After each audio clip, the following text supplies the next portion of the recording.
bicara tentang radar economic and trade intelligence-nya, sebenarnya dampak terbesarnya kita di mana sih? Ini kalau kita lihat dari 1 Januari 2015 sampai 15 April kemarin, kalau misal kita lihat kita ya, ini terkena terbesar itu FDI ya. Ini yang paling terkena dampak. Ini di konteks sinyal yang relatif stabil di jangka menengah ya, mungkin sekitar setahun ke depan akan ada pertimbangan-pertimbangan investasi asing akan keluar dari Indonesia. Dan ini tentu saja harus diantisipasi. Nah, tapi ini kan menjadi masalah ya, karena di lain sisi, pada saat kita pengen diplomasi ekonomi yang baik, agar investor asing masuk, tapi anggaran BKPM, khususnya kerjasama internasional yang di situ ada Prof. Tirta, justru kena efisiensi. KIPI terusan. Di konteks jangka panjang, ya, misal data panjang 2015 sampai 2025, bicara tentang Indonesia, dampak pertama yang akan kena terprediksi adalah FDI.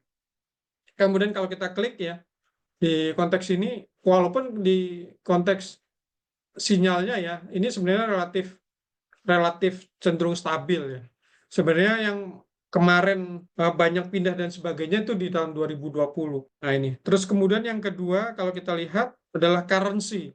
Misalnya ini menjadi alasan kenapa kemarin misalnya nilai tukar rupiah terhadap dolar itu untup-untup lah ya.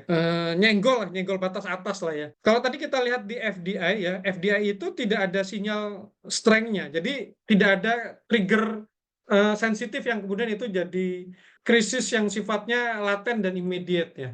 Nah, kalau bicara tentang currency, ini kalau kita lihat ya, misalnya di sini, ini currency kita klik, sinyal strength-nya 7. Itu berarti dia melewati watchlist, artinya sudah masuk alert. Tapi kemudian kita untungnya BI lumayan cukup agresif ya, cukup banyak belajar dan sebagainya. Nah, ini harusnya ada pemantauan lagi di konteks currency. Tapi kemarin bagus, saya suka sekali ya, misalnya BI langsung rilis terkait informasi cadangan devisa kita dan sebagainya yang itu. Tapi kalau dari lihat di sini sinyal strength dan sinyal stability ini sama-sama trennya naik semua ya. Bapak Ibu lihat ya, trennya sama-sama naik. Means dolar bakal secara afirmatif nyentuh 17.000. Kalau kemarin kan nyentuh 17.000-nya di pasar luar negeri kan. Nah, ini yang kemudian jadi catatan kita. Ketiga, misalnya bicara tentang dampak perang tarif terhadap Indonesia, yang kedua terkena dampaknya yang signifikan adalah stock market. Nah, kalau kita lihat di sini ya, kita lihat di sini sinyal strength-nya tinggi dan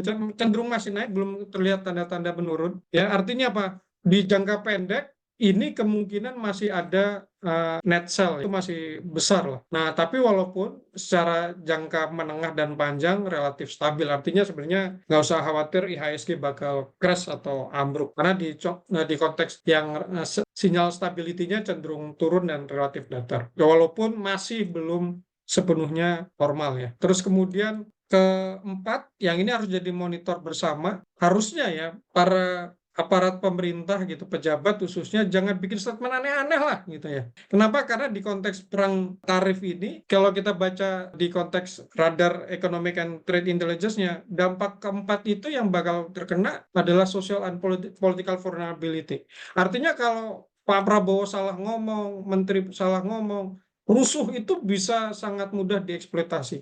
Kalau kita lihat di sini, sinyal strength-nya 4, artinya sudah masuk alert, dengan sinyal stability 3,45, artinya sudah mendekati alert. Dia watchlist tapi batas atas. Terus kemudian yang menarik adalah trade disruption. Kalau bicara trade disruption Indonesia, kalau kita lihat sinyal strength-nya tinggi, masih belum turun, artinya apa? Walaupun Indonesia sebenarnya tidak terlalu terpengaruh terhadap perang dagang dengan Amerika karena perdagangan kita dengan Amerika cuma sekitar 9, sekian persen, tapi terdisruptionnya masih akan terasa. Selanjutnya adalah strategic commodity alert. Ini misalnya isu nikel dan sebagainya, batu bara, CPO dan sebagainya akan tetap jadi kartu truf yang diobrolin di forum-forum internasional. Selanjutnya setelah strategi commodity disruption, teknologi sovereignty monitor. Nah, ini artinya apa? Kedaulatan teknologi, basis AI, digital dan sebagainya akan jadi ancaman.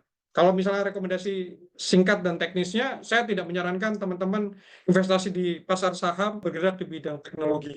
Terus yang terakhir, ternyata buat Indonesia, global south market itu nggak terlalu penting ternyata. Nggak terlalu penting, walaupun masih jadi pertimbangan. Tapi kalau kita lihat, ya, kalau kita lihat, ada satu variabel, satu parameter yang tidak muncul dalam konteks pertimbangan Indonesia, geopolitics. Artinya, sementara ini most likely belum ada indikasi trade war diluncurkan oleh Donald Trump itu berdampak secara geopolitik terhadap Indonesia. Ya mungkin ini blessing in disguise. Nah ini mungkin yang bisa saya sampaikan.